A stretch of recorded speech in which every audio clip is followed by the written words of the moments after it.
महाबोधि विहार की मुक्ति बी.आर. गवई जी ने क्यों नहीं की? महाबोधि विहार के मुक्ति के लिए बी.आर. गवई जी ने कुछ पहल की ही है या नहीं की है, आज हम इस वीडियो में विस्तार से बात करने वाले हैं। तो दोस्तों, इस वीडियो में अंत तक बने रहिए और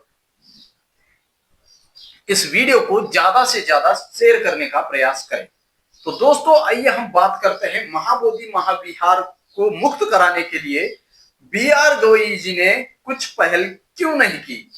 अगर नहीं की है तो क्यों नहीं की, अगर की है तो फिर महाबोधि विहार मुक्त क्यों नहीं हुआ, इस हम बातों पर आज जोर डालेंगे और आपको इस वीडियो को अंत तक जरूर देखना होगा, तभी आपको पता चलेगा कि बी.आर. गवई जी को यह चीफ जस्टिस बनने तक कैसे वहां तक ये पहुंचे और वे चीफ जस्टिस वो भी मनुवादी सरकार में कैसे बने।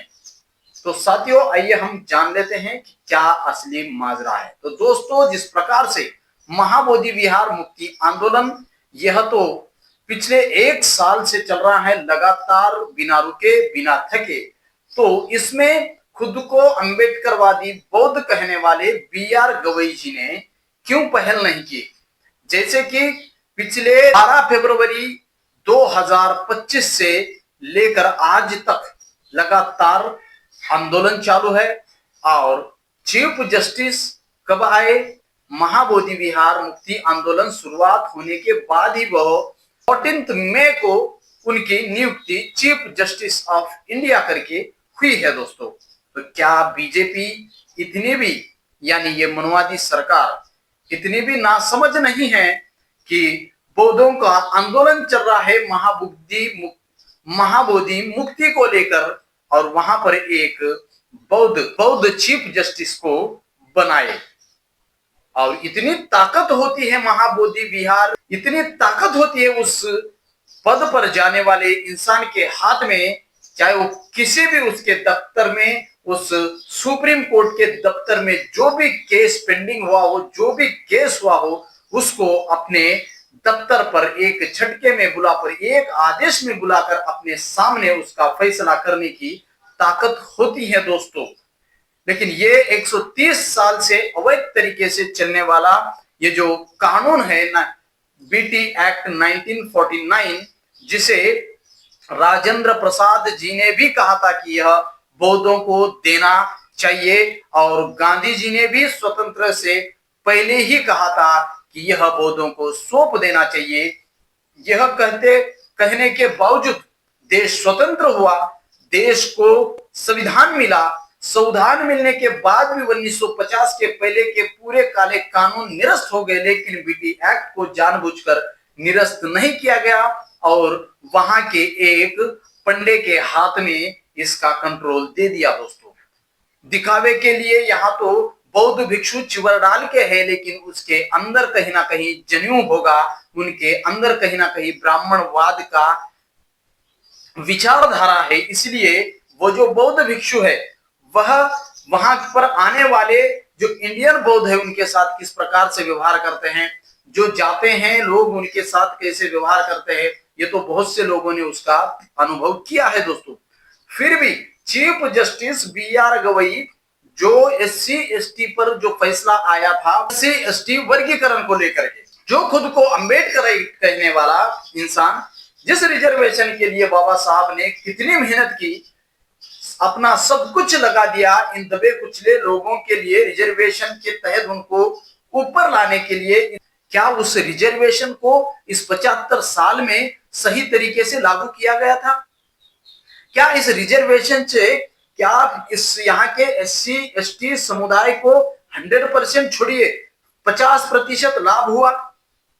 क्या बी.आर. गवई इसके ऊपर निर्णय देने से पहले जो SC ST के तबके को जो भी इसके रिजर्वेशन का लाभ लिया है, उन्होंने अभी पिछले जिसको लाभ नहीं हुआ उसको चांस देना चाहिए, ये कह करके जो वर्गीकरण का कानून पारित किया गया, उससे पहले क्या बी.आर. गवई ने यह सोचा है कि आज भी इस देश में खेड़े पाड़ों में दक्षिण अफ्रीका जैसी ही परिस्थिति है?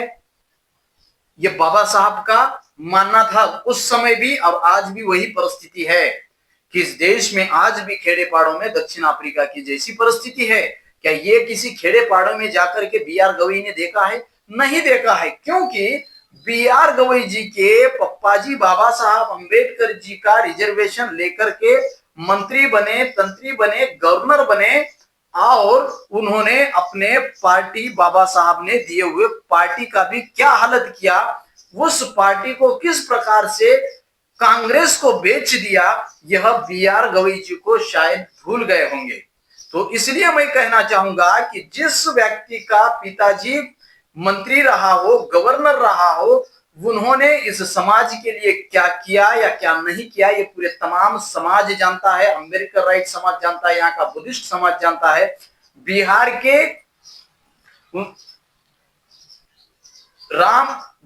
के गवर्नर रहते हुए भी chief justice B R Gavai ji के पिताजी ने उस महाबोधि विहार के लिए कुछ भी पहल नहीं की, और आज जो B R Gavai chief justice होते हुए भी उनके पास, उनके कोर्ट में फाइल राह देख रही कि मुझे कब मुक्त किया जाएगा कि इस बंधन से, इस मनवादी बंधन से। और यहाँ जो बैठा हुआ खुद को बुद्धिस्ट कहने वाला चीफ जस्टिस आज तो भी मुझे न्याय देगा, यह राह देखने वाली वो महाबोधि विहार की फाइल, वह राह देखते देखते समय आ गया है कि अभी चीफ जस्टिस रिटायर होकर के उस कुर्सी को छोड़ने वाले हैं, फिर भी उस दफ्तर को बी आर गवई जी के सामने प्रस्तुत नहीं किया गया। इसका मतलब यह है कि बी आर गवई जी ने उस दफ्तर की ओर ध्यान ही नहीं दिया। इसका मतलब है बी आर गवई जी को उस महाबोधि महाविहार के मुक्ति आंदोलन के 12 साल से, यानी 2012 से रिपिटिशन दाखिल की हुई उस पिटीशन की कोई फिक्र ही नहीं थी क्या? और उस पिटीशन के और देखने के लिए बी आर गवई जी के पास कुछ समय ही नहीं आया क्या? ये तमाम सवाल बी आर गवई जी के ऊपर लगते हैं दोस्तों, क्योंकि वे खुद बुद्धिस्ट है। क्योंकि आपने देखा ही होगा पिछले राम मंदिर के फैसले में तमाम ब्राह्मणों ने अपने षड्यंत्र से, एक भी उनके पास ऐसा सबूत नहीं है आर्कोलॉजिकल कि वहां पर राम मंदिर था या राम जन्मभूमि थी या राम ने वहां पर जन्म लिया है, फिर भी उन्होंने आस्था के नाम पर ईश्वर के सामने अर्जी लगाकर राम मंदिर के पक्ष में फैसला दे करके वहां पर आज राम मंदिर खड़ा हुआ है दोस्तों। यहां पर तो बुद्ध विहार खड़ा है, उसका सब कुछ आधार है, फिर भी बी आर गवई जी की हिम्मत नहीं हुई कि यह फाइल मेरे सामने लेके आइए, इसका फैसला क्या है देखेंगे हम करके। लेकिन ये बी आर गवई जी की हिम्मत नहीं हुई, क्योंकि बी आर गवई जी को क्या सिर्फ ब्राह्मणवादियों का काम करने के लिए नियुक्त किया गया था? यह सवाल है। क्या ब्राह्मणवादियों ने जानबूझ करके, हम अगर एससी एसटी वर्गीकरण में हाथ डालेंगे डायरेक्टली तो हमें लोग ये जीने नहीं देंगे, आप अगर इसको समर्थन देंगे तो यहाँ पर ये एससी एसटी वर्गीकरण का फैसला दे सकते हैं, इसलिए क्या इनको नियुक्त किया गया था ऑफर देकर के कि अगला चीफ जस्टिस हम आपको बना देंगे, आपको ये भी सीडी यानी एससी वर्गीकरण में हमारा साथ देना होगा। उसमें एक बेला त्रिवेदी एक ब्राह्मण होते हुए उन्होंने विरोध किया। क्यों विरोध किया? उसके भी पीछे की पार्श्वभूमि ये हो सकती है कि आगे चलकर भविष्य में एससी का वर्गीकरण अगर ब्राह्मणों पर, अगर इस मनवादी व्यवस्था पर इसका अगर आवाज आता है, इसकी बात अगर आरोप लगता है, तो वो कहेंगे कि इसमें हमारे लोग तो मलिन नहीं है, इसमें आपके ही व्यक्ति ने हमारा साथ दिया था और उस चीफ जस्टिस डी.वाई. चंद्रचूड़ के साथ बैठकर तुम्हारे ही व्यक्ति ने इस पर फैसला किया है।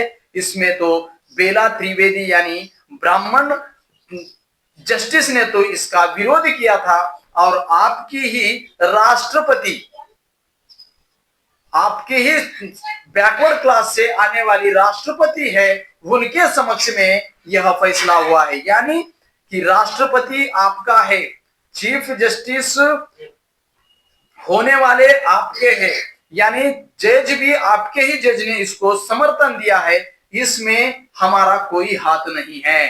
तो यह कहीं ना कहीं चाल चलाने के लिए बी आर गवई जी को यहाँ अपना शिकार बनाकर बी आर गवई जी को कहीं ना कहीं इस बात का ऑफर दे करके कि आप अगला चीफ जस्टिस आप बनोगे, आपको ये हमारा काम करना होगा। क्योंकि यहाँ पर कोलिजियम के द्वारा जो चीफ जस्टिस होते हैं उन्होंने अपना उत्तराधिकारी चुनना होता है। फिर ये एक पेशवा खुद को कहने वाले एक पेशवा से आने वाला एक चीफ जस्टिस, एक अंबेडकरवादी चीफ जस्टिस को अपना उत्तराधिकारी बनाए, यह तो हो ही नहीं सकता। इतिहास में कभी ना हुआ ना आगे भी होगा। ये अगर बी आर गवई को ये नियुक्त किया गया होगा, उसके पीछे भी बहुत बड़ा उनका स्वार्थ रख करके बी आर गवई को उन्होंने चीफ जस्टिस बनाया होगा दोस्तों। हालांकि आज तक आपने देखा होगा इस 75 साल में कितने अंबेडकरवादी यानी बौद्ध धर्म को मानने वाले चीफ जस्टिस कितने होकर गए हैं, एक भी नहीं गया।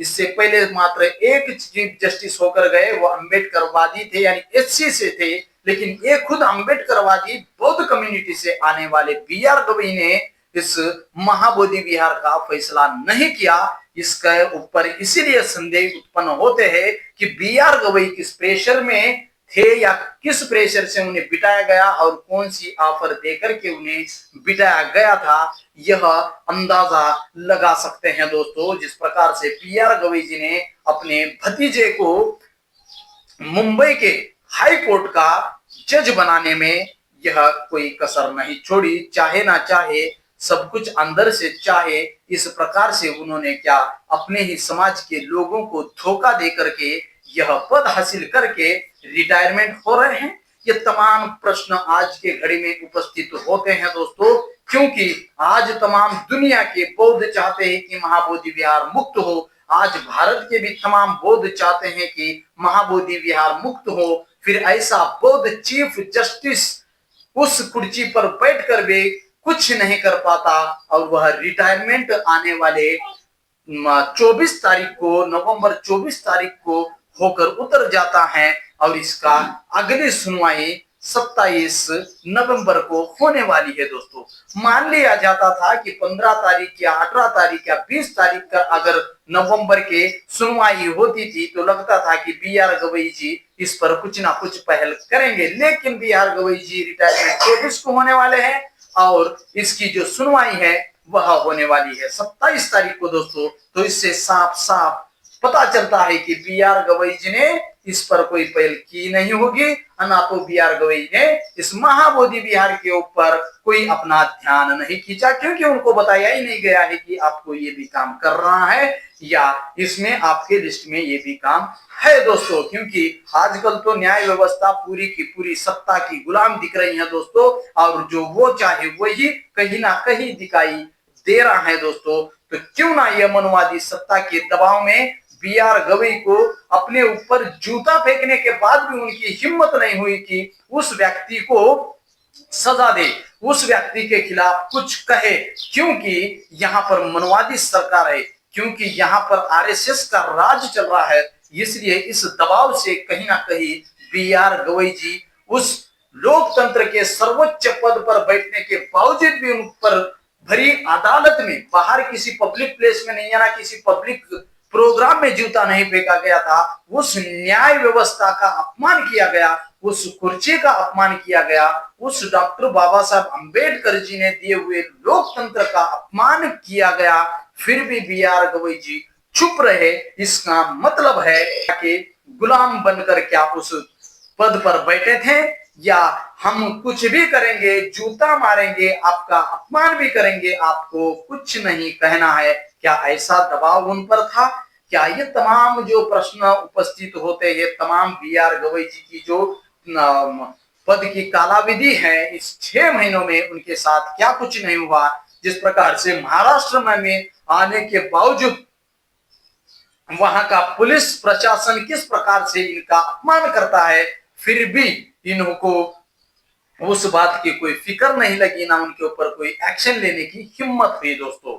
ऐसे ही इनका जो 6 महीने का कालावधि था वह बीत गया और उन्होंने अपने समाज के लिए एक निर्णय नहीं दे सके। तो क्या ऐसे जजों की आने वाले दिनों में क्या अम्बेडकराइट समाज या बौद्ध समाज अपेक्षा करेगा? दोस्तों, आपको इस बात को सोचना होगा। तो इस वीडियो के बारे में आपकी क्या राय है, तो इस पर कमेंट करके जरूर बताइए दोस्तों, और ज्यादा से ज्यादा लोगों तक इस वीडियो को पहुंचाइए दोस्तों। तो जुड़े रहिए ऐसे ही खबर के लिए द मूक नायक के साथ। इस सत्य के सफर में द मूक नायक आपकी आवाज बनेगा।